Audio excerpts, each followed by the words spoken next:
चमार जाति, जिसको कई राजनीतिक पार्टियां, राजनीतिक लोग और हमारे समाज के ही कुछ लोग अछूत कहते हैं, दलित कहते हैं, और यह सब उनका कहना किस उद्देश्य से है यह सबको पता है। ये विधर्मी लोग कौन हैं, इनके बारे में तो आप सभी को अच्छे से पता है। लेकिन मित्रों, क्या चमार जाति के असली इतिहास से हम लोग आज परिचित हैं? क्या चमार जाति का यही इतिहास है कि उन्हें अछूत माना जाता था? आखिर चमार जाति का उदय कहां से हुआ? आखिर चमार जाति के इतिहास से जुड़ा वह किस्सा क्या है, जिसे कौन सा है वह इतिहास जिससे आज भी हमारे समाज का एक बड़ा हिस्सा अपरिचित है? आज हम जानेंगे कि आखिर चमार जाति का उदय कहां से हुआ, आखिर चमार जाति का असली इतिहास क्या है, क्या चमार जाति के असली इतिहास से हम लोग परिचित हैं?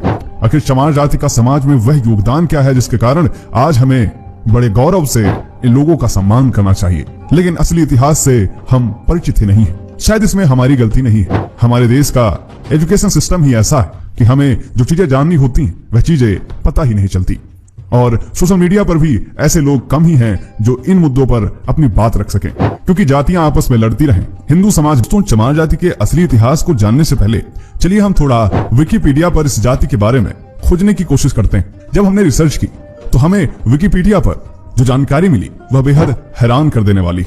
दोस्तों, विकिपीडिया के अनुसार चमार जाति को चमर वंशीय भी कहा जाता था। ये एक समय के क्षत्रिय पहचान से जाने जाते थे, लेकिन मुगलों ने जोर जबरदस्ती से इन चमर वंशीय सूर्यवंशी क्षत्रियों को चमार नाम का दर्जा दे दिया। विकिपीडिया के अनुसार मुगलों ने ऐसा इसलिए किया कि ये सूर्यवंशी क्षत्रिय इस्लाम कबूल करने से इनकार कर रहे थे। उन्होंने कहा कि हम पशुओं की चमड़ी से जूता चप्पल बना सकते हैं, लेकिन इस्लाम नहीं कबूल कर सकते हैं।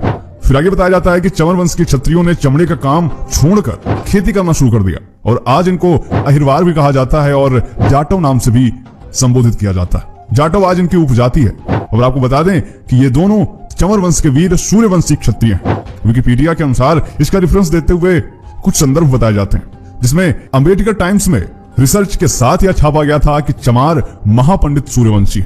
2016 में इंडिया स्पीक्स डेली में अंग्रेजी में एक रिपोर्ट छपती है जिसमें कहा जाता है कि जिन्हें आप चमार जाति से संबोधित करते हैं वे असल में एक क्षत्रिय थे जिन्हें मुगलों द्वारा चमार का नाम दिया गया। इसी तरीके के कई संदर्भ हमें विकिपीडिया पर देखने को मिलते हैं, जहां पर चमार जाति के बारे में संक्षिप्त रूप से देखने को मिलता है। इसके अलावा एक और वेबसाइट जिसका नाम बहुजनइंडिया24news.com है, हमने उसके पन्ने खंगाले। यह ऐसी वेबसाइट है जो लगातार दलितों से संबंधित मुद्दों को ही उठाती है और देश भर में हो रहे दलित मामलों से जुड़ी खबरों को प्रकाशित करती है। जब हमने इस वेबसाइट का रुख किया तो हमने यहाँ पर चमार जाति के असली इतिहास को जानने की कोशिश की। तो इस वेबसाइट में प्रकाशित है कि चमार जाति को कभी भी विदेशी आक्रांताओं ने उठने का मौका नहीं दिया। इनकी मुख्य भाषा पाली या प्रकृति भाषा थी, लेकिन इसकी लिपि के बारे में अभी भी पूर्णतया खोज नहीं हो पाई।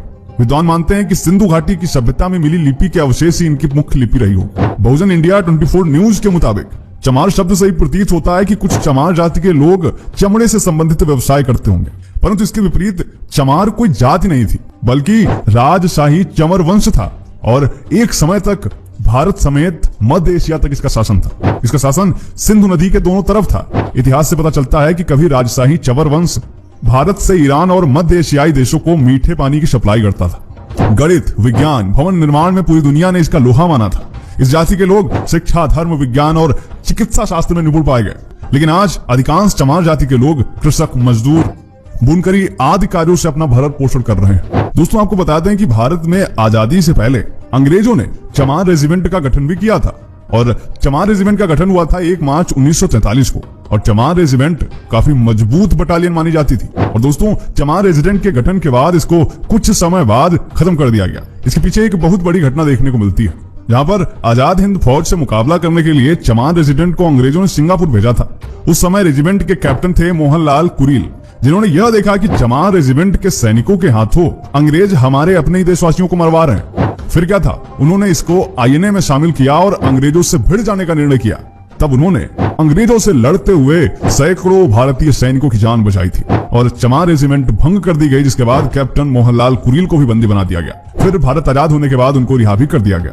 तो दोस्तों, अब आपने देखा कि कैसे चमार जाति का इतिहास न सिर्फ प्राचीन भारत में बल्कि आधुनिक भारत में भी कितना गौरवशाली रहा है। अब आते हैं चमार जाति के उस इतिहास पर जो कि सीधे तौर पर इस्लामी शासन को संदर्भित करता है, और वह ऐसा इतिहास है जो विधर्मी नहीं चाहते हैं कि यह आज लोगों के सामने आए, इसलिए शायद इसकी कभी चर्चा ही नहीं की जाती। दोस्तों, जब हम चमार जाति को लेकर इतिहास के पन्नों में जाते हैं तो हमें एक शख्स का नाम देखने को मिलता है जिसका नाम है सिकंदर लोदी, जिसका शासनकाल 1479 से 1517 तक रहा। और सबसे खास बात यह है कि इसके शासनकाल से पहले पूरे भारतीय इतिहास में चमार नाम का उल्लेख ही नहीं मिलता। आज हम जिन्हें चमार जाति से संबोधित करते हैं, जिनके साथ छुआछूत का व्यवहार करते हैं, दरअसल वह वीर चमर वंश के क्षत्रिय, जिसका प्रमाण मैं पहले ही दे चुका हूं। और सिकंदर लोदी ने चमार घोषित करके अपमानित करने की चेष्टा की। और यह बात मैं नहीं कह रहा, यह भारत के सबसे विश्वसनीय इतिहास लेखकों में से कर्नल टॉड कह रहे हैं। जी हाँ, कर्नल टॉड ने अपनी पुस्तक द हिस्ट्री ऑफ राजस्थान में चमर वंश के बारे में विस्तार से लिखा। इसके अलावा प्रख्यात लेखक डॉक्टर विजय सोनकर शास्त्री ने भी इस पर गहन शोध किया, जिसके बाद इन्होंने एक पुस्तक में इस शोध को प्रकाशित किया, जिसका नाम था हिंदू चर्ममारी जाति, एक स्वर्णिम गौरवशाली राजवंशीय इतिहास। दोस्तों, अध्ययन के बाद पता चलता है कि इस चमर वंश का उल्लेख महाभारत के अनुशासन पर्व में भी मिलता है। डॉक्टर शास्त्री के अनुसार प्राचीन काल में ना तो कोई चमार शब्द था और न ही कोई जाति थी। इसके अलावा एक बेहद फेमस मुस्लिम लेखिका है जिनका नाम है डॉक्टर हमीदा खातून। वो अपनी पुस्तक अर्बनाइजेशन में लिखती हैं कि मध्यकालीन इस्लामी शासन से पहले भारत में चर्म व सफाई कर्म के लिए किसी विशेष जाति का एक भी उल्लेख नहीं किया जाता। हिंदू चमड़े को निषिद्ध मानते थे, हेय समझते थे, लेकिन भारत में मुस्लिम शासकों के आने के बाद इसके उत्पादन के भारी प्रयास किए गए।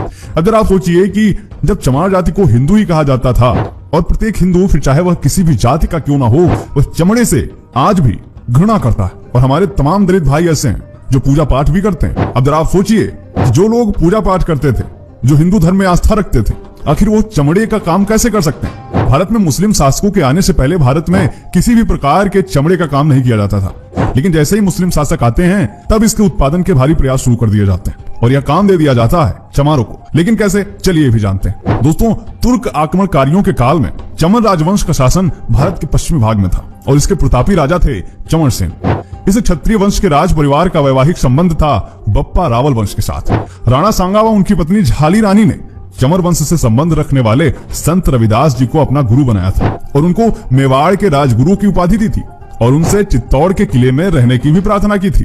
तमाम ऐतिहासिक दस्तावेजों में इसका जिक्र मिलता है, जिसमें संत रविदास के चित्तौड़ किले में कई महीने रहने का उल्लेख मिलता है और वहां पर उनके महान व्यक्तित्व एवं उपदेशों से प्रभावित होकर बड़ी संख्या में लोगों ने अपना गुरु मानना शुरू कर दिया और तमाम लोग उनके अनुयायी हो गए। और इसी का परिणाम है कि आज भी विशेषकर पश्चिम भारत में जहां संत रविदास जी थे, बड़ी संख्या में आज भी रविदासी पाए जाते हैं। आज भी राजस्थान में अगर आप चमार जाति के व्यवहार को देखते हैं तो वह बिल्कुल राजपूतों जैसा ही है। औरतें लंबा घूंघट रखती हैं, आदमी ज्यादातर मूछें रखते हैं, पगड़ी रखते हैं। संत रविदास की इतनी प्रसिद्धि बढ़ने लगी कि इस्लामिक शासन घबरा गया। सिकंदर लोदी ने मुल्ला सदना फकीर को संत रविदास को मुसलमान बनाने के लिए भेजा। सिकंदर लोदी जानता था कि यदि रविदास इस्लाम स्वीकार कर लेते हैं तो भारत में बहुत बड़ी संख्या में इस्लाम मतावलंबी हो जाएंगे, लेकिन उसकी सोच धरी की धरी रह गई। स्वयं मुल्ला सदना फकीर जो संत रविदास को मुसलमान बनाने के लिए गया था, वह खुद शास्त्रार्थ में पराजित हो गया और कोई उत्तर नहीं दे पाया और संत रविदास से, उनकी भक्ति से प्रभावित होकर अपना नाम उसने रामदास रख लिया और